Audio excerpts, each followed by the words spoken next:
नमस्कार, आप देख रहे हैं 9 भारत समाचार। नमस्कार, आप देख रहे हैं नवभारत समाचार। मैं हूं नेहा राठी। आइए देखते हैं आज की बड़ी खबर।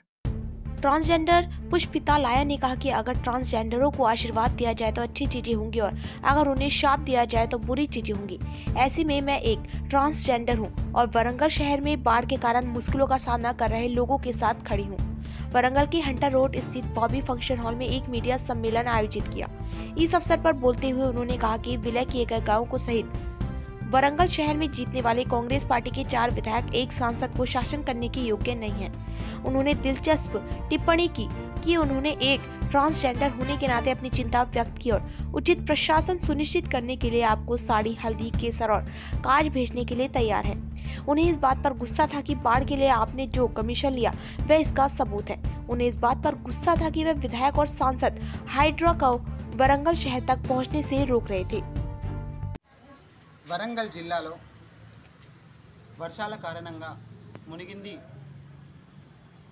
వర్షాలతో మునిగిన ఇళ్ళని పరామర్శించడానికి వచ్చిన మేయర్ గురించి అలాగే వర్షపు నీరు రావడం వల్ల మునిగింది ఇల్లులు కాదు, వీళ్ళ పరిపాలన. అసలు వరంగల్ జిల్లాలో వర్షాలు వస్తే ఎందుకింత నీళ్ళు వస్తుంది? ఎవరి వల్ల? ఎవరి నిర్లక్ష్యం వల్ల వస్తుంది? మరి ఈ నియోజకవర్గాల్లో ఉన్న ఎమ్మెల్యేల హస్తం లేనిది ఇళ్లలోకి రావు. మరి బొందివాగు 133 మీటర్ల ఉన్న బొందివాగు 33కి చేరింది. మరి ఈ బొందివాగు వల్ల మరి అక్కడ కబ్జా చేసి గ్రీన్వుడ్ స్కూల్ ఎక్కడి నుంచి వచ్చింది, అలాగే కొబ్బరి తోట ఎక్కడి నుంచి వచ్చింది, అలాగే చుట్టుపక్కల ఉన్న ప్రాంతాలలో అపార్ట్మెంట్స్ ఎవరి వల్ల అయినాయి? ఇవి కబ్జా చేసి ఇల్లులు కట్టడం వల్లనే ప్రజలకి సమస్య ఏర్పడిందని తెలియజేస్తున్నాను. బొందివాగు 133 ఉన్న దాన్ని 33కి చేస్తే ఎల్బీ కాలేజ్ దగ్గర విడిపోతే నయీం నగర్ నాలా దాకపోయి మరి నయీం నగర్ నాలా కూడా కబ్జాలకు పడింది. మరి 776 సర్వే నెంబర్ మరి ఖమ్మం బ్రిడ్జ్ కింద ఉన్న ప్రదేశం కూడా కబ్జాకి గురైంది. మరి ఈ ఎమ్మెల్యేలు ఎవరెవరు? మరి హనుమకొండ నాయని రాజేందర్ రెడ్డి, తూర్పు కొండ సురేఖ, ఎమ్మెల్యే పరకాల, అలాగే మన కడియం ఎంపీ గారు ఉన్నారు. మరి ఇంతమంది ఎమ్మెల్యేలు ఎంపీలే హస్తం లేనిది ఇది జరగదు.